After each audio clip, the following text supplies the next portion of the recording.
Mencari ilmu tidak mengenal usia. Mencari ilmu laksana minum air lautan. Semakin kita banyak minum, semakin dahagalah kita. Assalamualaikum warahmatullahi wabarakatuh. Semoga sahabat semua selalu dalam keadaan sehat walafiat, diberi rezeki yang melimpah dan barokah, amin.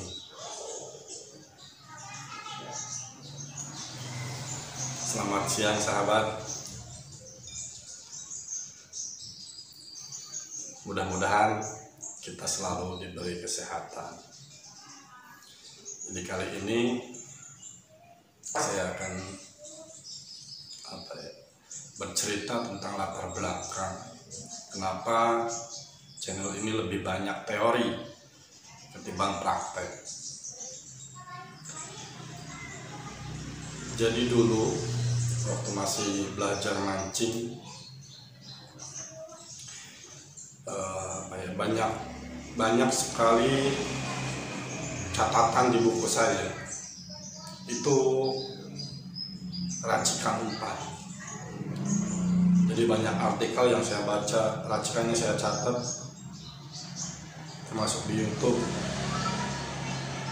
saya catat juga, terus saya praktekkan.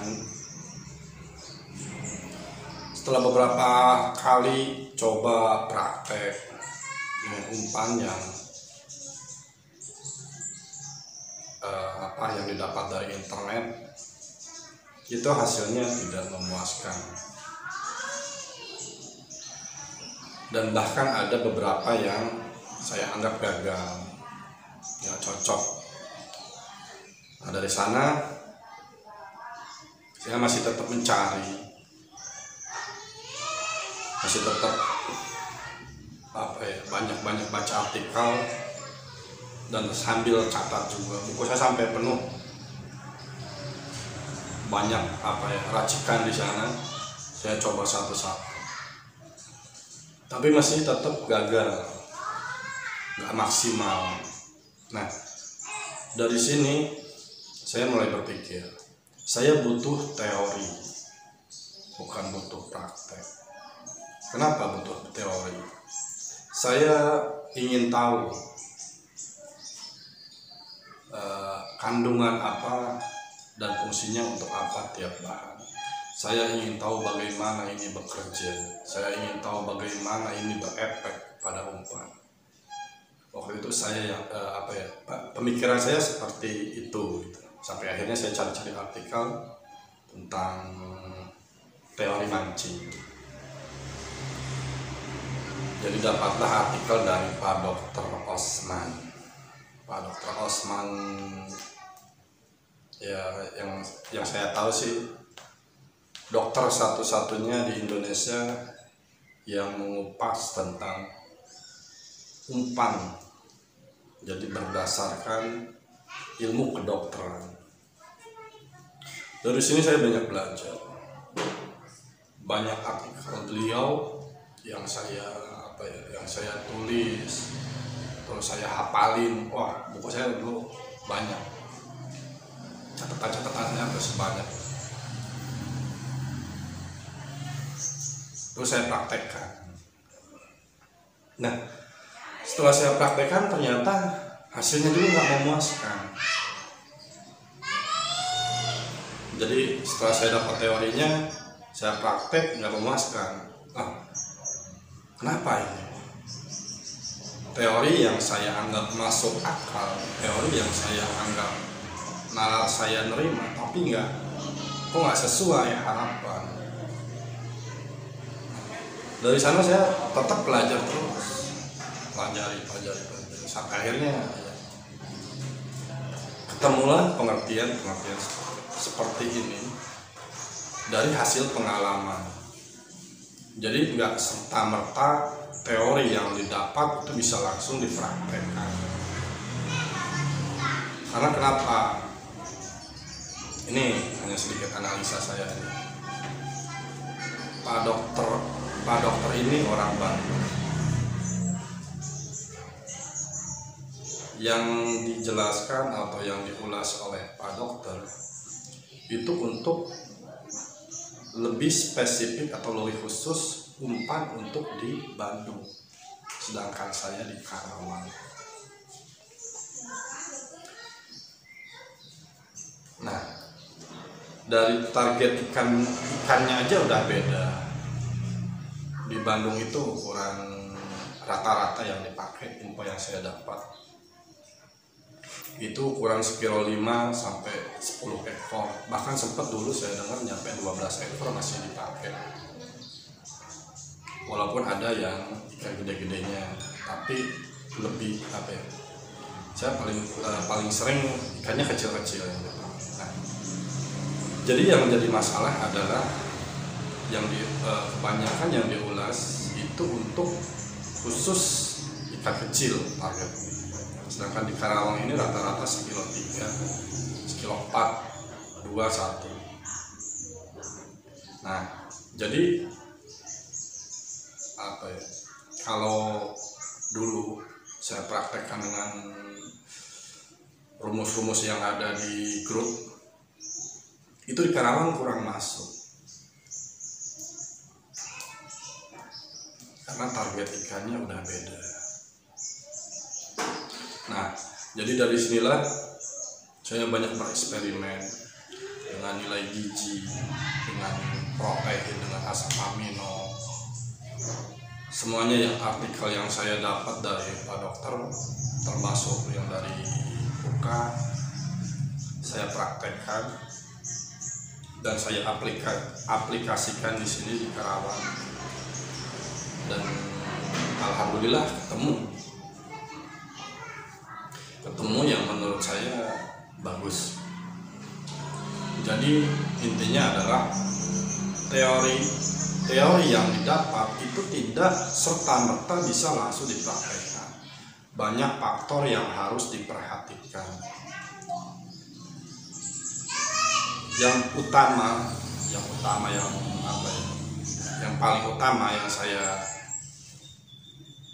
yang harus diperhatikan itu adalah target ikan itu sendiri, ukurannya berapa, karena kebutuhan ikan ini beda-beda.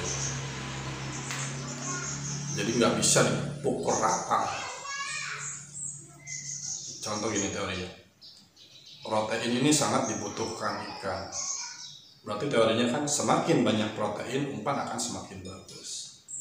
Nah, kalau kita pukul rata, wah harus umpan banyak proteinnya nih, ternyata ikannya gede-gede, wah nggak masuk. Karena ikan gede lebih butuh karbohidrat bukan protein. Nah terus apa ya? Ini ada sedikit cerita. Ya mudah-mudahan ada yang bisa diambil manfaatnya. Dulu waktu masih belajar,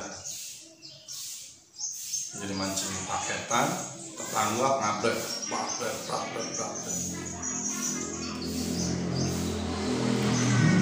Umpan saya nggak kuat, nggak mungkin ngelawan. Dari start awal dia udah ngabret. Dia udah dapat 7 apa 8, saya baru dapat 2 kalau nggak salah. Nah, ini sebenarnya teori kebetulan saya bilang. Kenapa saya teori kebetulan? Karena ketemunya itu secara kebetulan. Jadi saat tetangga ini ngabret, cepatlah nariknya, cas. Nah, saya ngehulang tuh apa ya? Ngerokok terus. Nah, karena saking puyengnya lihat tetangga ngabret kita ngerokok, saya kasih vanili setengah sendok teh umpan saya. Mancing ya, aduh, dia masih narik sampai akhirnya kalau nggak salah jam 4:30 saya baru dapat 3, dia udah lebih dari 15 ekor. Udahan itu jam 5. Udah saya tinggalin mancingan, saya ngerokok di belakang. lama joran saya tarik babon. Nah, ini ada sedikit teorinya. Jadi teorinya gini, saat ikan berkumpul terus makan umpan, nah umpan saya kan nggak kuat. Si ikan kecil-kecil ini sambil makan sambil mengeluarkan feromon. Otomatis ikan yang ada di daerah sana itu akan ikut terpanggil dan ikut makan. Karena umpan saya nggak masuk, secara teori nilai gizi nggak masuk, udah kalah sama umpan tetangga. Jadi saya buat si umpan ini lebih wangi, makanya dikasih vanili lebih banyak. Tujuannya agar lebih wangi, agar seandainya ada ikan yang lebih besar atau babon di sana, itu lebih terpanggil ke umpan saya timbang ke umpan yang lagi narik ini terus. Dan hasil akhir setengah 5 lewat, bener babonnya makan. Dapat ikan sedikit, tapi hadiah kan paling gede. Itu hanya sedikit teori untuk memaksimalkan memaksimalkan bahan yang ada. Nah, dengan teori seperti ini, kita bisa memaksimalkan bahan-bahan yang ada di sekitar kita. Jadi kita tidak hanya membuat umpan kata orang, kita punya dasar pemikiran sendiri. Itu yang saya rasakan dulu. Karena karena saya sendiri dulu sering kata orang pakai ini bagus, pakai ini bagus, pakai ini bagus. Saya coba tapi nggak maksimal. Nah, dengan adanya teori ini, kita akan punya basic atau dasar perhitungan membuat umpan berdasarkan keinginan sendiri. Jadi tidak hanya kata orang pakai ini bagus. Kalau emang teorinya menurut kita masuk dan bagus, kenapa nggak dipakai? Coba dipakai. Itu yang saya rasakan. Jadi kenapa channel ini lebih banyak teori? Nah, itulah alasannya. Karena waktu itu saya belum punya sahabat yang dekat, karena baru belajar mancing, jadi belum pada kenal. Jadi bikin umpan pun ya sendiri, hanya berdasarkan kira-kira. Saya tidak punya basic atau dasar perhitungan kenapa harus pakai ini, kenapa harus pakai itu, kenapa harus sekian, kenapa nggak sekian. Itu nggak punya dasar atau basic ke sana, karena nggak punya teorinya. Nah, itulah alasannya kenapa saya lebih banyak teori. Mudah-mudahan dengan adanya teori ini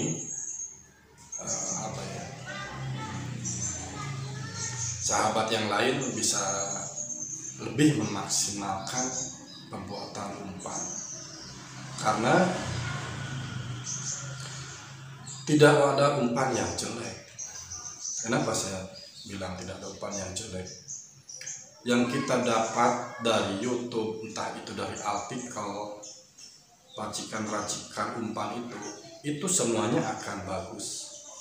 Tapi di daerahnya masing-masing.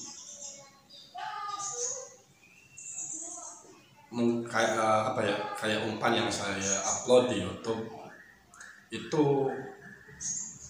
cocok di sini, tapi belum tentu cocok di daerah yang lain, karena akan selalu ada faktor X di sana. Ada sesuatu yang harus diperhitungkan di sana, entah itu dari kedalaman kolam, entah itu dari sirkulasi, entah itu dari debit air, entah itu dari tetangga. Semuanya harus diperhitungkan. Jadi nggak bisa dengan serta-merta kayak saya dulu. Saya juga banyak ikut forum kayak isi forum. Dari reportnya bagus, banyak hasil ikannya banyak terus, bahkan sering jual. Begitu kita coba dengan sesuai tutorial yang ada, kok beda hasilnya. Nah, itu bukan salah di umpan atau di racikannya, karena akan banyak faktor X di sana, sesuatu yang harus dianalisa dan diperhitungkan. Termasuk saya sendiri, saya setelah beberapa kali komunikasi dengan sahabat yang lain, saya nggak berani mengatakan bahwa umpan ini akan bagus di setiap daerah.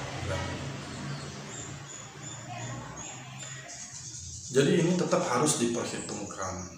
Target ikan ini harus diperhitungkan dari ukuran kecil besarnya, itu harus disesuaikan dengan kebutuhan. Jadi tidak serta-merta dengan teori yang ada langsung bisa dipakai, tidak. Akan banyak faktor X di sana yang harus diperhitungkan.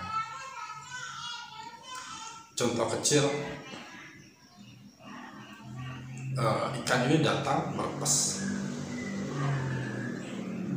Kayak dulu waktu mancing paket, ikan ini banyak merepes di lapak banyak, sebanyak. Tapi nggak mau makan. Ikan ini nggak mau, cuma merepas aja, nyenggol aja enggak. Saya waktu itu sampai bingung, kenapa ikan, apa yang salah? Nggak lama tetangga lapak saya, dia ngomong, halkonya kebanyakan ini. Jadi kan merepas doang nggak makan. Nah, ini ada sedikit informasi. Halko, dia pakai halko. Efeknya ikan ini merepas doang nggak makan. Nah, setelah saya setelah tahu tetangga ini pakai halko, saya bikin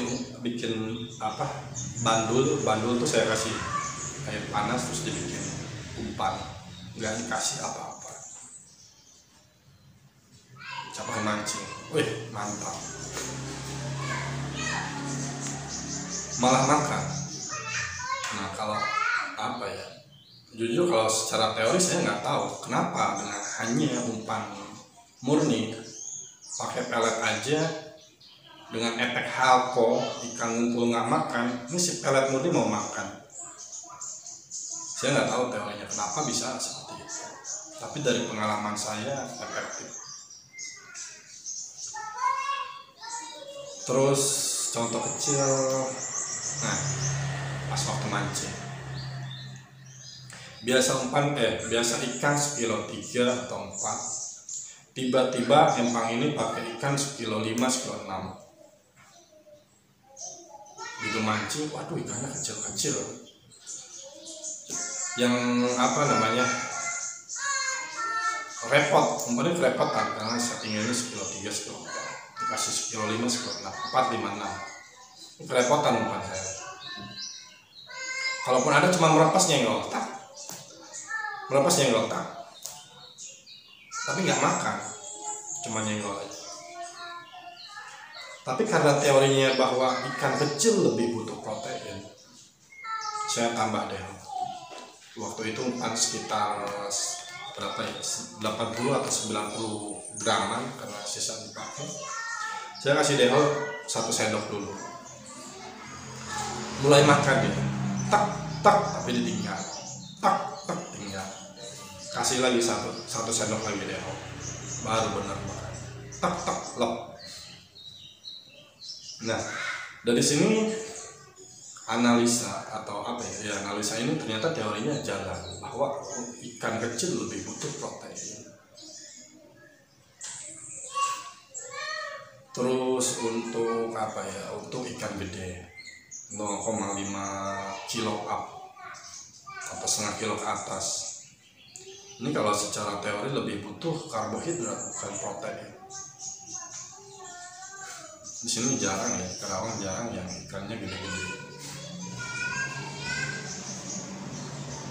Jadi kalau menurut saya, ini berdasarkan report dari Subang, Subang ini ikannya sama, ikannya gede-gede. Sekilo 2 paling kecil, 2 kilo 3 ekor, termasuk 1 kilo 1 ekor. Terus dari Riau juga, report dari Riau, alhamdulillah ada beberapa sahabat yang sharing. Ternyata untuk daerah-daerah tertentu yang ikannya gede itu nggak bisa main protein atau nilai gizi. Kami pun hanya sekedarnya aja dan malah lebih efektif dan jalan. Dan ini ada sedikit cerita dari sahabat yang dari Bogor. Jadi dia bikin umpan putih jagung putih yang ada di video, tapi dia ingin targetnya babon. Jadi dia cerita saya pengen umpan babon. Jadi saya bikin umpan putih jagung putih, tapi saya kasih jagungnya 1 bonggol. Dikasih jagungnya 1 bonggol karena targetnya ikan babon. Nah, berarti kan teori ini dipakai oleh bahwa ikan besar lebih butuh protein. Jadi si jagungnya dibikin 1 bonggol, mancing lah dia. Setelah mancing, repot kan, alhamdulillah dapat babon. Walaupun babon kedua. Nah cuma kalau nyari babon bosen, ikan kecil nggak makan, tetangga kiri kanan udah narik, kita masih nunggu. Nah, yang poin yang saya ambil di sini adalah bukan masalah dia juara atau bukan, dia kalah, bukan. Tapi poin yang saya ambil di sini adalah sahabat saya ini udah mulai mempraktekkan umpan berdasarkan target ikan, dan dia sahabat ini udah merasakan efeknya.